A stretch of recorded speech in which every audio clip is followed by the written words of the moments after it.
তপশিলি সংলাপ ট্যাবলোর আনুষ্ঠানিক উদ্বোধন। সকল সম্প্রদায়ের অধিকার এক, কিন্তু বাংলার মাটিতে দাঁড়িয়ে বিভাজনের রাজনীতি করছে বিজেপি। এই কথা মাথায় রেখে মালদা জেলা তৃণমূল কংগ্রেসের উদ্যোগে তপশিলি সংলাপ ট্যাবলোর সূচনা করা হয়। শুক্রবার রথবাড়ি এলাকায় মালদা জেলা তৃণমূল কংগ্রেস কার্যালয় প্রাঙ্গণ থেকে দলীয় পতাকা উড়িয়ে এই কর্মসূচির সূচনা করেন দক্ষিণ মালদা তৃণমূল প্রার্থী শাহনাজ আলী রায়হান। এছাড়াও উপস্থিত ছিলেন মালদা জেলা পরিষদের সভাধিপতি লিপিকা বর্মন ঘোষ, তৃণমূল শ্রমিক সংগঠনের জেলা সভাপতি শুভদীপ সান্যাল সহ অন্যান্য তৃণমূল নেতৃত্ব। এই বিষয়ে তৃণমূল প্রার্থী শাহনাজ আলী রায়হান জানান, বর্তমান পরিস্থিতিতে দাঁড়িয়ে তপশিলি সম্প্রদায়ের মানুষদের বঞ্চিত করা হচ্ছে, তার বহু উদাহরণ রয়েছে। সম্প্রতি রাম মন্দির উদ্বোধনে আমরা দেখলাম বঞ্চিত করা হয়েছে তপশিলি সম্প্রদায়ের মানুষদের। আমরা তার প্রতিবাদ করছি। এই কারণেই এই কর্মসূচির উদ্যোগ গ্রহণ করা হয়েছে। আগামীতে তপশিলি সম্প্রদায়ের মানুষরা কিভাবে আরো অর্থনৈতিকভাবে উন্নতি হবে, এই সহ বিভিন্ন দিক দেখা হবে এই কর্মসূচির মধ্য দিয়ে। আজকে আমরা এখান থেকে আমাদের একটা ক্যারাভান, একটা গাড়ি, যেটা তপশিলি সংলাপ যে আমাদের কর্মসূচিটা আমরা নিয়েছি, যে একটি গাড়ি, তাতে আমাদের তপশিলি জাতির যে ভাইয়েরা, বোনেরা বা নেতারা থাকবেন, তারা গোটা মালদা জেলার বিভিন্ন ব্লকে ঘুরবেন এবং তারা তপশিলিদের সঙ্গে সংলাপ করবেন। এই কর্মসূচির নাম আমরা নিয়েছি তপশিলি সংলাপ। এবার আপনারা প্রশ্ন করতে পারেন যে হঠাৎ তপশিলি সংলাপ প্রোগ্রামটা, অনুষ্ঠানটা, কর্মসূচি এখন কেন গ্রহণ করা হচ্ছে? এর একটা প্রেক্ষিত আছে। আপনারা যদি বিগত দিনে দেখেন, বিজেপির যে একটা তপশিলি বিরোধী অবস্থান, যার সবথেকে বড় প্রতিফলন আমরা দেখলাম রাম মন্দির উদ্বোধনে বা নতুন পার্লামেন্টের উদ্বোধনে। কোনো নিম্নবর্ণের হিন্দুকে সেখানে ডাকা হলো না, তাদেরকে কোনো যথাযথ গুরুত্ব সহকারে সেই ইনগ্রেশন সেরেমনিগুলোতে ইনক্লুড করা হলো না। ফলে এই যে ভারতবর্ষে একটা বিস্তর এত বড় একটা জনগোষ্ঠী, তাকে ভারতের পার্লামেন্টের, যেখানে সকলের আপনার একটা সম্মিলিত মত এবং ইচ্ছা এবং সব কিছু, গণতন্ত্রের পীঠস্থান, সেখানে যেভাবে আপনার তপশিলিদেরকে উদ্বোধন অনুষ্ঠানে তাদেরকে দূরে রাখা হলো।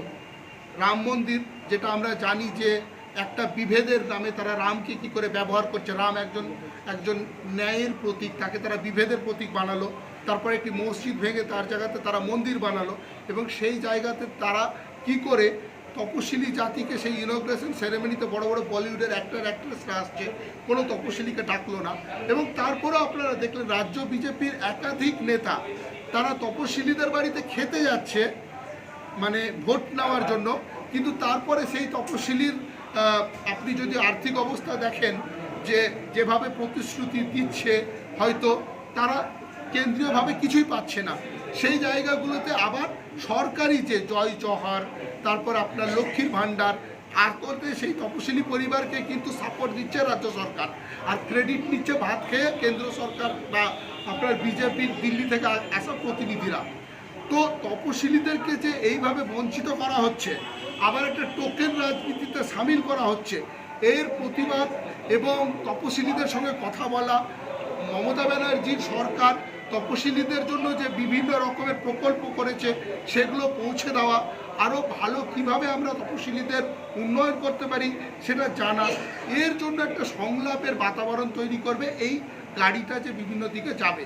এবং শুধুমাত্র দিল্লি থেকে আসা বিজেপি নেতারা তপশিলিদের নিয়ে রাজনীতি করছে না, স্বয়ং রাজ্য বিজেপির নেতারা পর্যন্ত আপনার তপশিলি আদিবাসী মন্ত্রীদের ব্যাপারে যে মন্তব্যগুলো করছে আপনারা দেখছেন। বীরবাহা হাসদার ক্ষেত্রে যে মন্তব্যটা করা হয়েছে রাজ্যের একজন নামকরা বিজেপি নেতার তরফ থেকে, সেটা খুবই দুঃখজনক। গণতন্ত্রে আজকের দিনে যেখানে সকল মানুষকে সমান এবং এক ধরা হয়, সেখানে একটা মন্ত্রীর প্রতি তার যে তার সম্প্রদায়গত পরিচয়কে কটাক্ষ করে যে মন্তব্য, ফলে এই যে উন্নয়ন থেকে দূরে রাখা, সামাজিকভাবে তাদেরকে একটা অস্পৃশ্যতা, সংবিধানে অস্পৃশ্যতা আমরা জানি নিষিদ্ধ, কিন্তু তারপরও যেভাবে তাদেরকে দূরে সরিয়ে রাখা হচ্ছে, এইগুলোকে আমরা তো অবশ্যই এই যাত্রার মাধ্যমে প্রতিবাদ করছি।